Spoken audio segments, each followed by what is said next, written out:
Namaste, Jai Bharat. Let's think. Is culture and religion same? Or is culture and religion has some close affinity? Or are they two different things? Let's think in these lines. What made me ask this question is because I heard many people in Pakistan speak about culture, Islamic culture. But then there's a serious mistake there. First of all, I make a distinction between culture and Sanskriti, though Sanskriti is translated into English as culture. But culture is entirely different from Sanskriti. Let me try to unpack the concept of Sanskriti and culture. Let me say what culture is. Let's understand culture as refined human existence, a situation of where human beings exist in its most profound refined form. So let me define culture as refined human existence. Right. Now, what is Sanskriti and how Sanskriti is different from culture is this. Sanskriti is also refined human existence. But then there are two differences in Sanskriti and culture. The difference is that Sanskriti is a refined human existence based on number one, a knowledge tradition. And knowledge tradition here is the Veda Upanishadic knowledge tradition or the Veda Upanishadic knowledge tradition. So, Sanskriti is a refined human existence based on a Veda Upanishadic knowledge tradition. With the second exception is that this Sanskriti has a built-in phenomenon of a longing towards the transcendental. We may call it as this Sanskriti has a built-in fundamental intentionality towards the transcendental, which is not God, which is not God at all, which is a higher self. You may call it a spiritual, though that would be inappropriate because spiritual, the moment you say it becomes serious, reductionistic, gets into reductionism. So, Sanskriti is a refined human existence based on the Veda Upanishadic knowledge tradition with an inbuilt longing towards the transcendental. That's going towards beyond. Whether something is there or not is an absolutely different question. Now, coming back to the main question, I've heard many other people in Pakistan speaking Islam is a culture, but this is absolutely wrong. Culture has nothing to do with your faith system.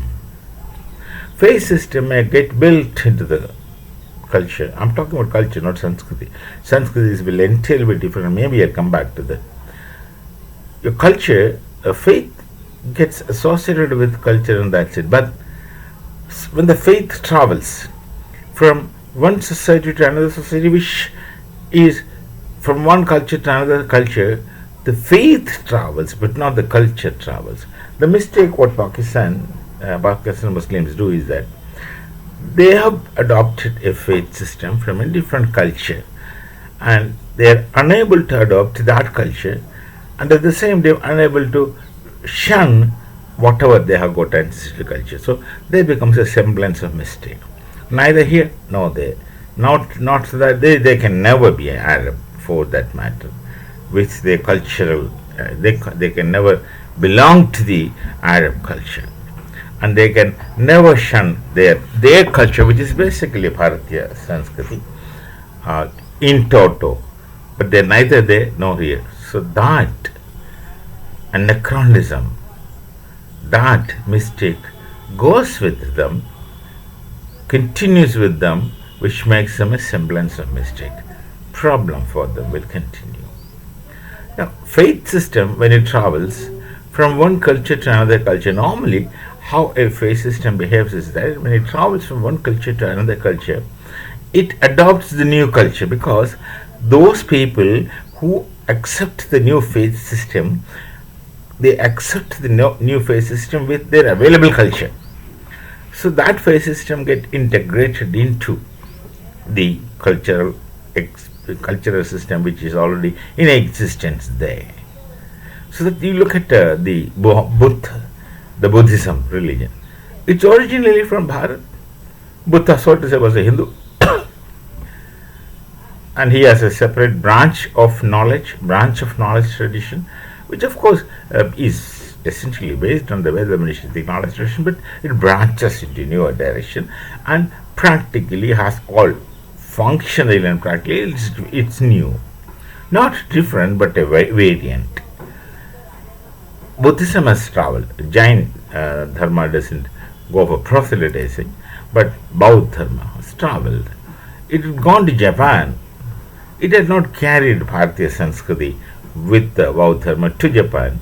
The Bauddha faith system or practice of Dharma in Japan has adopted the Japanese Sanskriti or Japanese culture. Same thing happened in China. It adopted Chinese culture and further developed into Confucianism, Taoism, which are entirely variant, new, so to say, for functional reasons. And the great Zen approach to Buddhistic theories, distinct with their own original thoughts, etc. Look at this. They have not gone, the Chinese or the Buddhists have not adopted Bharatiya Sanskriti. They have adopted Bauddha faith system. And this is a classical example. Buddhists have been traveled all over Myanmar, for instance.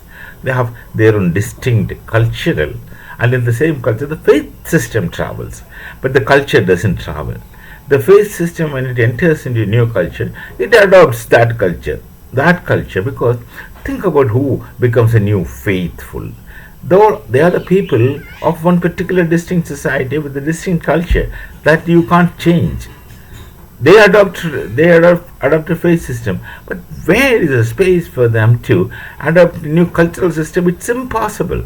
It's impossible for them. There can be mutilations and variations, but that doesn't change their culture. So this is a problem with many of the Islamic nations like Pakistan who treat their faith system as a culture. They have changed their faith system way back, and they remained in Bharat with the Bharatiya Sanskriti, when many of them, some of them at least, must have thought that this religion is a culture. They asked for a separate nation and they went for a separate nation. And there are still so many Muslims, much more than Muslims in Pakistan, are living in Bharat, and the vast majority, in fact almost all of them, have adopted Bharatiya Sanskriti. They are within Bharatiya Sanskriti. Sanskrit has nothing to do with religion. So the coexistence of the Muslims in Bharat with non-Muslims becomes natural and spontaneous. There are only agencies like people, the fundamentalist terrorist settings outside, interfering with them and brainwashing few of them. Will they create problem? But then it's never the case with the community of Islam as such in Bharat. They are within Bharatiya Sanskriti. Their faith system is Islamic, fine. And the coexistence, the epistemology of coexistence in the Veda Upanishadi knowledge tradition enables if people who belong to Bharatiya Sanskriti to accept and respect one another. It's simply more than respect, it is simply accepting one as one is. And he has a distinct faith system which makes no difference. Of course, it's natural and spontaneous for a Hindu to accept other faith system, because the Hindu Dharma itself is an assemblage or a coexistence of multiple faith systems, Shaivism, Vaishnavism, Shaktism, just to speak of one, and the Tantra kinds of technique. There are multiple things, and they have no conflict and contradiction, they all coexist. So the idea of conflict and contradiction does not belong to Bharatiya knowledge tradition. Bharatiya knowledge tradition is distinct with its Veda Upanishadic epistemology of coexistence of the multiple and plural, because nature is multiplicity and plurality, which our ancestors have understood long before, which made the Rigveda say Egam Sat Vipra Bahudha Vadanti. Yeah. Why you complicate things in the world to fight in the name of religion? There will be no God who is happy. If there is a God, we don't believe in God as you believe in God. If there is a God who is a person, he wouldn't want people to fight one another and kill one another for him. He would call it big fools to do that. If there is a God, I don't know, we as a Hindu, I wouldn't understand a God as a person, I would really understand God as a deity. Beyond deity, it's a question of reality. It's a question of reality. So these are the confusions which prevailing in our thoughts, our world, and which largely disturbs our world order. People go for battling one another, killing one another.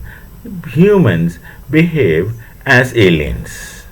There are no aliens outside us. These are the alien things within our human beings who do not possess human qualities or have lost the human qualities to such concepts of religion. We'll meet again with some other thought. Till then, Namaste. Jai Bharat, Jai Shri Ram.